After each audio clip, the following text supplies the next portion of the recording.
Hello, welcome to this Lansweeper vulnerability video. The ICS, the Cybersecurity and Infrastructure Security Agency, has released a new advisory on multiple Rockwell automation products, specifically the ones using the GoAhead web server component. Now, these two vulnerabilities are from 2019 originally, but the advisory itself is new. So the ICS is advising you to take a look at if you have any of these products that are affected by the vulnerability and that are using the GoAhead web server component, and ensure that you are fixing them as soon as possible.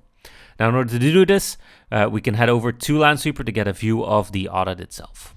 So here we are in Lansweeper in the report area, where if we want to head over to the vulnerability audit, obviously we have to go through the correct categories. So we're going to head over to security, and then under vulnerabilities, where you'll find all of our vulnerability reports or audits. For this specific vulnerability, we'll head over to one of the OT vulnerability audits, where you'll be able to see, you'll get an overview of all of the devices that are potentially affected by the vulnerability, and we give additional details such as the model, obviously the manufacturer, but important for the OT devices, most cases will be the firmware, which you'll have to pay attention to and see whether the firmware is up to date or not.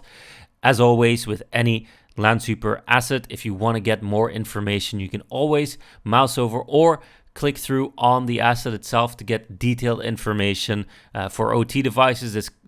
additional information not only gives you some extra information on the things like the route path, the state, status of the actual OT device, the module name, etc., but even goes as far as showing you the rack config.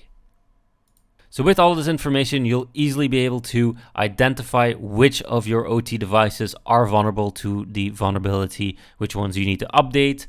so to ensure that your complete OT environment as well as your IT environment is fully secure. Now, if you don't have an inventory or an overview of your OT devices yet, obviously you can head over to the Lansweeper website, where you'll be able to find Lansweeper itself and start your free trial, and also get started with the OT scanner there as well, so you can get that full inventory of both your IT and your OT environment, and try out the audit for yourself as well. So if you want more information about the vulnerability or the audit itself, you can also head over to our blog, where we'll have a blog post around this vulnerability, giving more details, as well as linking to the audit, so you can quickly go over to your own installation that you have with Lansweeper and run the audit immediately for your IT and OT environment. So with that, I want to thank you for watching, and I'll see you later.